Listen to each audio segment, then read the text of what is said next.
Dear students, today we will be discussing what is mean and why mean is important in data science. So, mean as the name suggests is the average. Okay. So, if you have 5, 6 values or 10 or any n number of values, so mean is sum of all those numbers divided by number of your data points. Okay, sum of all data values divided by number of those data points. तो ये जो average है ये हम तो बहुत समय से पढ़ते आ रहे हैं, बट ये डेटा साइंस में why it is very important. ठीक, तो एक एग्जांपल से हम लोग समझेंगे. तो आइए देखते हैं कि एक एग्जांपल लेते हैं जहाँ पर क्या है कि एक सोसाइटी है. ओके, और हम बेसिकली रिसर्च करना चाहते हैं. चलिए 3 सोसाइटीज़ ले लेते हैं. ठीक है, हम बेसिकली रिसर्च करना चाहते हैं कि हम किस सोसाइटी को टारगेट करें अपनी सेल्स के लिए. ओके, तो और हमारा जो प्रोडक्ट पी है उसकी कॉस्ट है 5000 रुपीज़.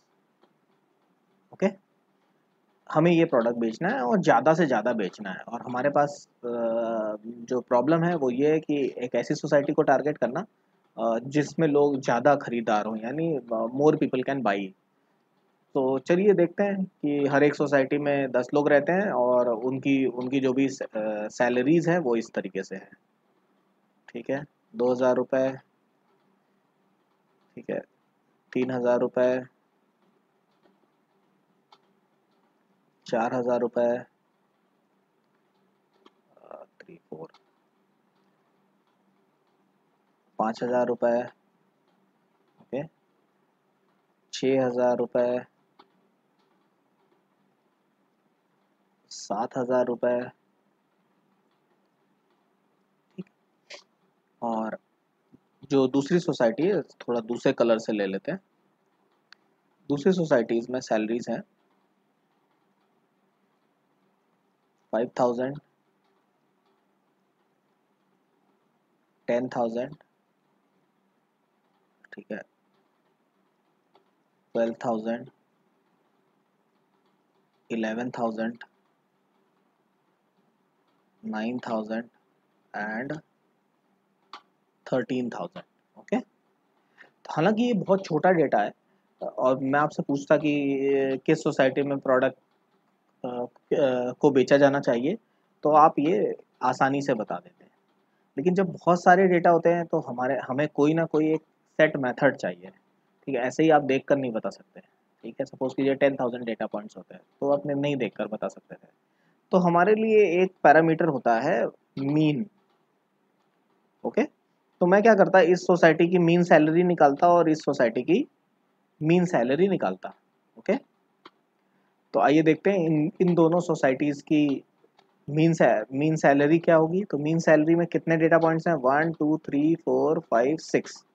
ओके, तो 2 3 5 5 4 9 9 5 14 14 और 6 20 27,000. तो इसका टोटल आया 27,000. ओके, और डिवाइडेड बाई 6. ओके, तो यहाँ पर जो मीन सैलरी आ रही है वो करीब 4,000 के आसपास आ रही है. Okay, something more than 4,000. Okay, यहाँ पर देखते हैं, यहाँ पे 15 15 plus 12 27 27 plus 11 36 and then 36 plus 9 45 and then 13 is 58. So 58,000 divided by 6. तो यहाँ पर जो हमारी सैलरी आ रही है वो आ रही है लगभग 10 के बराबर, क्योंकि 58,000 को हम 60 माने तो लगभग 10K के बराबर, तो समझ लेते हैं ना 9,800. तो ये मीन बड़ा इस केस में you can see that mean is a deciding factor कि where we can promote our product और where we should try to sell our product, या किस सोसाइटी में हमें एडवर्टीजमेंट करना चाहिए ताकि वहाँ के लोग खरीद सके. यहाँ के लोग आप एडवर्टीजमेंट कर भी देंगे तो वो खरीद नहीं पाएंगे. ओके, तो ऑनलाइन मार्केटिंग या इंटरनेट मार्केट में ये सारी चीज़ें बहुत ही टारगेटेड होती है। ऐसा नहीं आप पूरी दुनिया भर में ऐड फ्लोट कर देते हैं। ओके, हर कंपनी के पास इतना पोटेंशियल नहीं है कि वो पूरी दुनिया भर में ऐड फ्लोट करते, उन लोगों को फ्लोट करते जिनकी उसको ज़रूरत नहीं हो। तो basically that is why we data scientist are. तो डेटा साइंस में अब आपको मीन की इम्पोर्टेंस मेरे ख्याल से समझ में आ गई होगी। मीन का एक और यूज़ केस है which is filling the missing values. आइए देखते हैं कि मीन का यूज़ करके हम कैसे मिसिंग वैल्यूज़ को फिल कर सकते हैं। ओके, तो एग्जांपल लेते हैं हम कि सपोज कीजिए कि ये पर्सन है, यहाँ पे पर्सन और इनकी एज दी हुई है। Okay, person and there edges.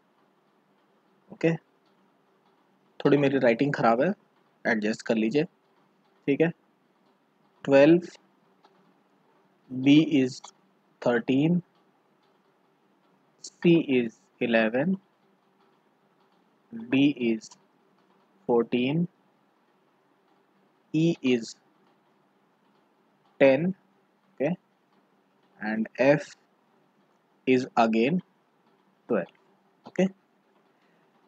तो इस तरीके की एजेस दी हुई हैं या हमारे और किसी वजह से हमारे पास एक एज मिसिंग हो जाती है। ठीक है, एक एज मिस हो जाती है, हम नहीं आती या जो भी डेटा कलेक्ट कर रहा था वो इसे कलेक्ट करना भूल जाता है। अब इस तरीके के डेटा में हमें ना हमें वैल्यूज़ को प्रिडिक्ट करना पड़ेगा कि भाई इसकी एज क्या हो सकती है। ओके, तो whenever there is a prediction error हो सकते हैं, बट हमारा क्लोज प्रिडिक्शन होना चाहिए। ओके, तो अब मैं यदि रैंडम प्रिडिक्शन करूं तो भाई 50 साल भी हो सकती है। ओके, 2 साल भी हो सकती है, कुछ भी हो सकता है। बट हम दीज मींस डेटा साइंटिस्ट इतने वेग और रैंडम प्रिडिक्शंस के लिए डेटा साइंटिस्ट का यूज़ नहीं होता है, फिर वो आप खुद कर सकते हैं और उसका जो भी नुकसान होगा वो you have to bear that. But if you have to do it, what you will do, we will calculate the mean,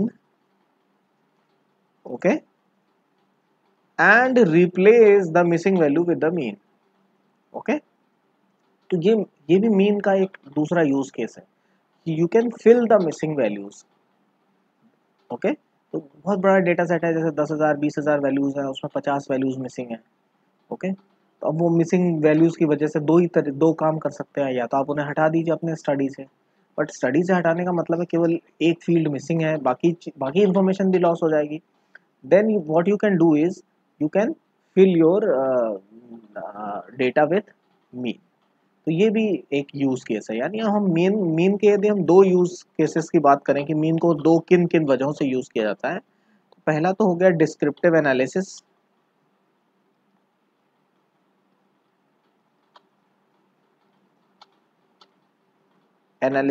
और दूसरा हो गया फिल मिसिंग वैल्यूज।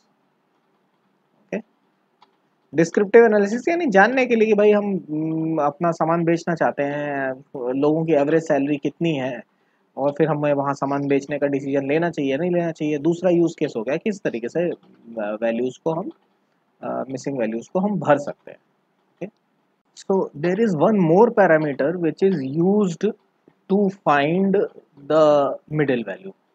ओके, एक तो मीन है ही, अब दूसरा पैरामीटर है मीडियन। तो अब हम देखते हैं कि ये मीडियन क्या होता है और ये मीन से किस तरीके से अलग है, क्योंकि बेसिकली मीन और मीडियन दोनों ही मिडिल वैल्यू या बीच की वैल्यू या जो जिसके ऊपर भी कुछ वैल्यूज हों जिसके नीचे भी कुछ वैल्यूज हों और वो बीच का पॉइंट हो, वो पता करने के लिए यूज़ किया जाता है। ठीक है, तो मीडियन क्या चीज़ है और इसे कैसे यूज़ करते हैं। ठीक है, तो median is also a middle point. ठीक, तो आइए सबसे पहले देखते हैं कि मीडियन है क्या, इसे निकालते कैसे हैं। ओके, तो सबसे पहले मैं एक छोटा एग्जांपल लेके आपको बता देता हूँ कि मीडियन निकालते कैसे, how to calculate the median. Okay,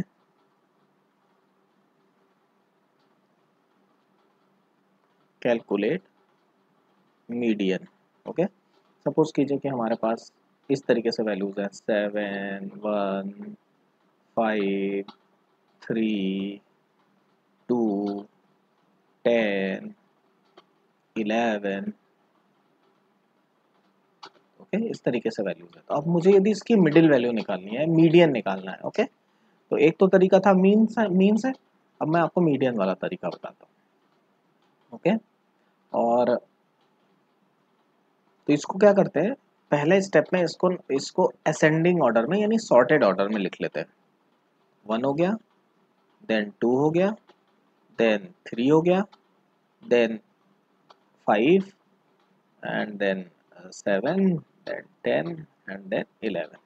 okay, अब ये सॉर्टेड ऑर्डर हो गया। अब इनकी पोजीशंस हैं, जैसे इसकी पहली पोजीशन है, इसकी दूसरी पोजीशन है, इसकी तीसरी पोजीशन है, इसकी चौथी पोजीशन है, इसकी पांचवी पोजीशन है, इसकी छठी है और इसकी सातवीं पोजीशन।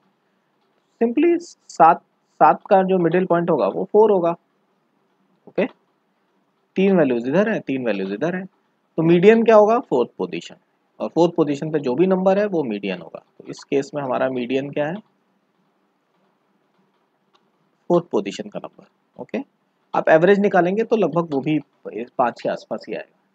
तो जब हम मीन जब निकाल ही रहे थे तो हमें मीडियन की क्या जरूरत पड़ी। ओके, आइए देखते हैं। ठीक, इसी में, ठीक है, इसको इसको तो हमने आपको डिस्कस कर लिया, इसको मैं एक बॉक्स में रख देता हूँ। ओके, तो मीडियन हमने जो कैलकुलेट किया है उसको मैं बॉक्स में रख देता हूँ। ओके, इसी में एक वैल्यू और ऐड हो जाती जो होती 100। ओके, ठीक, और अब हमें इसका बीच के पॉइंट निकालने होते हैं कि इस डेटा में जो एवरेज जो बीच का पॉइंट है वो कैसा है। यदि मैं इसका मीन निकालूं, ओके, तो इसका मीन जो है 11 के ऊपर ही आएगा। ओके, जबकि डेटा में ज़्यादातर वैल्यूज 11 या 11 से कम है। ओके, तो ऐसी सिचुएशन, इस तरीके के डेटा को कहते हैं आउटलायर। ओके, ओके, और ये डेटा में होते हैं, कई बार गलती की वजह से हो जाते हैं, कई बार डेटा में इनपुट करने में गलती हो जाती है, और कई बार जेन्युइनली आउटलायर्स आ जाते हैं।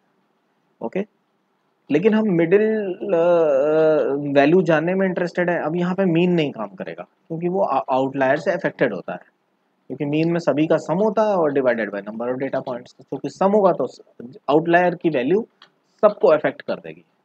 ओके, तो इस केस में हम मीन ना यूज करके मीडियन यूज करते हैं। जो हमारा क्वेश्चन था उसका आंसर मिल गया कि जब भी आउटलायर हो तो हमें क्या करना चाहिए कि मीन की जगह मीडियन यूज करना चाहिए। आइए देखते हैं, यदि आउटलायर होता तो क्या होता, तब ये 11 के बाद ये यहाँ पे हो जाता है, यहाँ पे आ जाता है, और इसकी 8th पोजीशन आ जाती है। अब 8 का बीच में निकालेंगे तो हम 4 और 5 का एवरेज निकाल लेंगे। ठीक है, तो 4 पे, क्योंकि ठीक, क्योंकि इवन नंबर ऑफ वैल्यूज होती है तो जो दो दो मिडिल पॉइंट्स हैं उनके एवरेज निकाल लेते हैं। ओके, एक एक इधर से चौथा और एक इधर से चौथा, उनका एवरेज निकाल लिया हमने। तो हमने इस केस में हमारा जो मीडियन हुआ 5 + 7/2 विच इज 6। ओके, और 6 इज रीजनेबली मिडिल पॉइंट बता रहा है कि ज़्यादातर जो वैल्यूज हैं वो 6 से या तो ऊपर हैं या फिर 6 से नीचे है। ठीक है, जैसे यहाँ पे देखा जाए तो 5, 3, 1, 2 4 वैल्यूज 6 से नीचे हैं और 3 वैल्यूज या 4 वैल्यूज 6 से ऊपर है, तो मीडियन रीजनेबल आपको रिजल्ट दे रहा है। तो answer to the question is mean और मीडियन दोनों ही हम मिडिल पॉइंट के लिए पता करते हैं या कैलकुलेट करते हैं। जब आउटलायर्स होते हैं तो मीडियन का को तो कोई फर्क नहीं पड़ता उस पर, बट मीन हाईली इफेक्ट हो जाता है। तो इस केस में हमें, इसीलिए हम कोई भी डेटा पॉइंट होता है तो हम दोनों चीज़ें निकालते हैं, और जब मीन और मीडियन में बहुत ज़्यादा अंतर हो तो इसका मतलब है कि उसमें आउटलायर्स है। तो आप मीन और मीडियन से आउटलायर्स भी डिटेक्ट कर सकते हैं। ओके, अभी मैं आपको आगे बताऊंगा कि आउटलायर्स कैसे हटाने हैं। तो that was a case study. और इसी तरह यदि आपके डेटा में आउटलायर्स हैं और आपको मिसिंग वैल्यूज भरनी है, तब आप मीन से नहीं भरेंगे, then you will calculate median and fill the missing values with your median. Okay, तो इसके भी वही दोनों के यूज केसेस हैं कि एक तो डिस्क्रिप्टिव एनालिसिस के लिए कि हम मिडिल की का डेटा जानना चाहते थे, उसकी क्या वैल्यू है, और दूसरा I wanted to fill the missing values when outlier is present. आइए अब डिस्कस करते हैं percentile. What is percentile and how it is different from percentage. तो बेसिकली परसेंटाइल ये होती है कि कितने परसेंटेज लोग आपसे पीछे हैं, या उस पर्टिकुलर डेटा पॉइंट के पीछे जितने भी परसेंट लोग हैं वही आपकी परसेंटाइल है। ओके, सपोज कीजिए कि आप 5 लोगों का ग्रुप है एक, और उसमें आपकी हाइट 4th नंबर पर आती है। ओके, तो आपकी जो परसेंटाइल हो गई वो 80 हो गई। 80 क्योंकि 80% लोग आपसे हाइट में कम है। ओके, आइए देखते हैं इसको थोड़ा सा और समझते हैं। तो व्हाट इज परसेंटाइल, जैसा कि you can C on the screen, percentile as a number where certain percentage of score fall below that given number। Okay, जो मैंने आपको बताया कि जितने परसेंटेज लोग आपसे पीछे हैं। सपोज कीजिए कि एक मैं टेस्ट लेता हूँ, ठीक है, आपके 100 में से 60 ही आते हैं। ओके, तो परसेंटेज तो हुआ 60, ठीक है, लेकिन आप टॉपर हैं तो आपकी परसेंटाइल हो गई 100, क्योंकि 100% लोग आपसे पीछे हैं। ओके, तो इन कुछ ऐसी जगह होती है जहाँ पे हमें परसेंटाइल से समझ में आता है। ओके, जैसे 2 अलग अलग टेस्ट लिए मैंने। ओके, एक आसान था टेस्ट, एक कठिन था टेस्ट। ओके, यदि मैं परसेंटेज के टर्म्स में लोगों को कंपेयर करूंगा तो क्या होगा कि आसान टेस्ट में वाले लोगों के परसेंटेजेस ज़्यादा होंगे और कठिन टेस्ट वालों के परसेंटेजेस कम होंगे। बट यदि मैं परसेंटाइल निकालूंगा तब मुझे एक रिलेटिव स्कोरिंग मिल जाएगी कि बेसिकली उस ग्रुप में टॉप 20 यानी 80 परसेंटाइल वाले कितने लोग हैं, यानी जिनसे 80% लोग पीछे हैं। तो दोनों ही ग्रुप्स में मुझे एक फेयर कंपैरिजन मिल जाएगा। चलिए मैं आज आपको बताता हूँ एक्सेल में किस तरीके से आप परसेंटाइल निकालेंगे। ओके, तो इसमें एक इनबिल्ट फंक्शन बना होता है जिसे बोलते हैं परसेंटाइल। तो इक्वल टू PER परसेंटाइल हमने ले लिया। ठीक है, कई है परसेंटाइल रैंक भी फंक्शन है, बना लिया। अब ये एरे पूछता है, तो मैं सैलरी की इसको मैंने दे दिया, और मुझे एक वैल्यू देनी होती है कि किस परसेंटाइल को मैं जानना चाहता हूँ। तो सपोज कीजिए मैं 20 परसेंटाइल 20, तो इसमें हमें 0.2 देना पड़ेगा 20 के लिए। 20 के लिए ओके, तो ये मैंने जब कैलकुलेट किया तो ये आ गया 2000। ओके, तो 20 परसेंटाइल यानी केवल 2 लोग इसकी जो रैंक होगी वो सेकंड होनी चाहिए नीचे से। ओके, तो 20% लोग पीछे हैं, तो ओवरऑल कितने लोग हैं, 1 2 3 4 5 6 लोग। ओके, तो ये 20 परसेंटाइल पर ये 2000 वाली वैल्यू आ गई। ओके, आइए और वैल्यूज देखते हैं। यदि मैं 30 परसेंटाइल की बात करूं तो ठीक है, तो 30 परसेंटाइल ये डेटा एग्जिस्ट नहीं कर रहा है, ठीक, लेकिन 30 परसेंटाइल आपका होता यदि इसी पैटर्न पे डेटा होता तो वो 2250 होता। ओके, तो यदि मैं देखूं कि 30 परसेंटाइल पर की क्या वैल्यू है तो वो ये निकल जाएगी। तो इस तरीके से आप अपनी परसेंटाइल को निकाल सकते हैं। ओके, आइए एक और इंटरेस्टिंग चीज़ आपको दिखाता हूँ कि यदि मैं यहाँ पे 99 लिख दूँ, 0.99। ओके, आइए देखते हैं, तो ये हो गया 47,700। ओके, तो अभी बड़े इंटरेस्टिंग बात है कि यदि मुझे कभी डेटा में से आउटलायर्स हटाने हो, जैसे जैसे इस डेटा को ध्यान से देखिए, इस डेटा में सैलरी 1000 है, 2000 है, 2500 है, 4000 है और 3500 है। अचानक से मिस्टर एक्स आते हैं जिनकी 50,000 सैलरी है, जिसकी वजह से ये डेटा डिसबैलेंस हो रहा है, यानी इसकी जो मीन वैल्यू से यहाँ पे कुछ भी नहीं निकलने वाला है। चलिए मीन निकाल के देख लेते हैं। तो यदि मैं मीन निकालूँ तो इसमें एवरेज होता है, ठीक है, एवरेज, सॉरी, अरे ठीक है, और इसके बाद हम इसका एवरेज निकालने जा रहे हैं, और ये मैंने रेंज दे दी। ओके, और देखिए एवरेज हो गया 10,500। ओके, 10,500 तो किसी की सैलरी नहीं है, एक ही है, तो एक आदमी की वजह से पूरा जो मिड पॉइंट है पूरा डिस्टर्ब हो गया। ओके, तो ऐसे केसेस में हम मीडियन निकालते हैं। तो आइए देखते हैं मीडियन कैसे निकलेगा। ओके, और अगेन अब हम इसका मीडियन निकाल के देखते हैं। ओके, मीडियन आया देखिए 3000। तो 3000 एक ऐसी वैल्यू है जिसके नीचे तीन सैलरीज है और जिसके ऊपर तीन सैलरीज है। तो जो मैंने आपको पहले बताया था कि मीडियन, ठीक। तो परसेंटाइल जो है वो बड़ा इंटरेस्टिंग चीज़ है, ठीक है। इसमें जब हम मशीन लर्निंग में न्यूमेरिकल डेटा को डिस्क्राइब करते हैं तो इस तरीके से परसेंटाइल आती है। और एक होती है 25 परसेंटाइल से लेके 75 परसेंटाइल के बीच में जो रेंज होती है उसे इंटर क्वार्टाइल परसेंटाइल बोलते हैं। ओके, तो उसका भी क्या यूज़ है, कैसे करते हैं। तो बेसिकली हमें क्या करना है, इंटरेस्टिंग जो मैं था यहाँ भूल ही गया कि यदि हमें अपने डेटा में से आउटलायर हटाना है तो हमें क्या करना पड़ेगा कि I will calculate 99 percentile. Okay, यदि आपके डेटा में आउटलायर है तो वो कैसे पता चलता है, मीन और मीडियन में बहुत ज़्यादा गैप हो। ओके, जो कि है इस केस में, तो मैं यहाँ परसेंटाइल निकाल रहा हूँ। ओके, तो मैं परसेंटाइल निकालूंगा और इस बार मैं 99 परसेंटाइल निकाल दूंगा। ओके, तो 0.99 लिखना पड़ेगा। ओके, 99 परसेंटाइल की वैल्यू आ गई 47। अब हमें केवल ये लॉजिक लगाना है कि remove all the values which are greater than 99 percentile. और जब आप ये वाला लॉजिक लगाएंगे तो कौन सी वैल्यू रिमूव होगी, ये। ओके, तो इसको कलर कर देते हैं, ये वैल्यू रिमूव हो जाएगी। ओके, तो इस तरीके से हम अपने डेटा में आउटलायर्स भी हटा सकते हैं।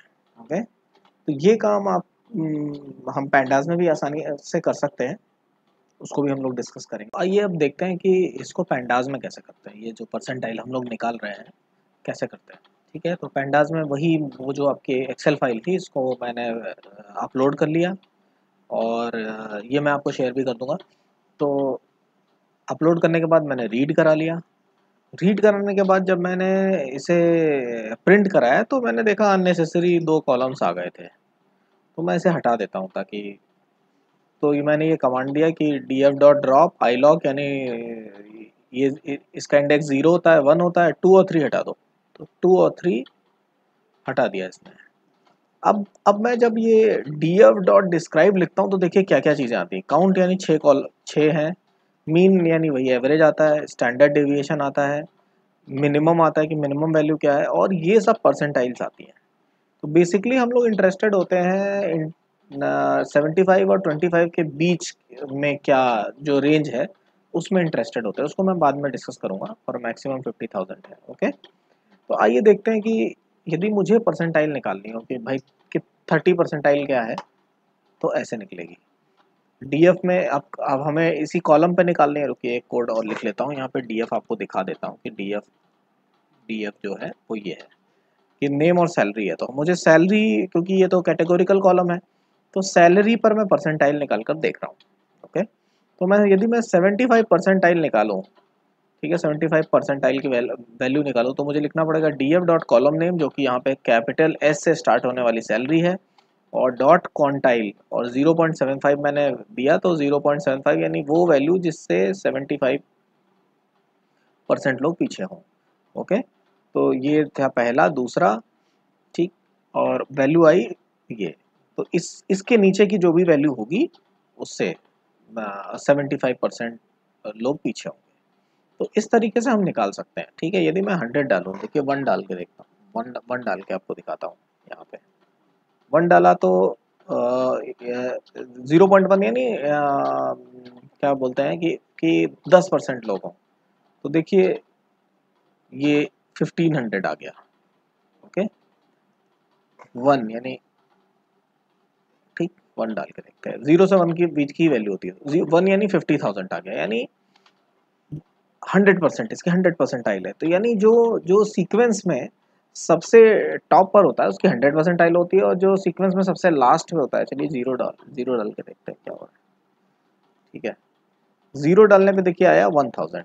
ठीक है, तो इसके पीछे कोई भी लोग नहीं है, तो इसका जो परसेंटाइल है वो 0 है। तो इस तरीके से आपको समझना है। तो डेटा का रेंज चाहे कुछ भी हो, कहीं से कहीं स्टार्ट हो रहा हो, परसेंटाइल आपको एग्जैक्ट डेटा का रिप्रेजेंटेशन बता देता है। ठीक, तो अब क्वेश्चन ये है, डेविएशन और परसेंटाइल में क्या अंतर है। तो डेविएशन तो ये बताता था कि कितना डेटा आपका मीन से डेविएट कर रहा है, ठीक है, लेकिन परसेंटाइल एग्जैक्ट आपको फ्लो बता रहा है कि भैया 25 परसेंटाइल ये है, 50 परसेंटाइल ये है, 75 परसेंटाइल ये है। तो नॉर्मली हम लोग एक एक वैल्यू 25 टू 75 में काफ़ी इंटरेस्टेड होते हैं स्टैटिस्टिशियंस। तो उसमें बेसिकली बहुत सारी वैल्यूज़ लाई करती हैं, तो उसके अराउंड यदि हम डिसीजंस लेते हैं तो वो काफ़ी फ्रूटफुल होते हैं, इसलिए उसे इंटर क्वार्टाइल रेंज कहते हैं। तो आज के लिए इतना ही।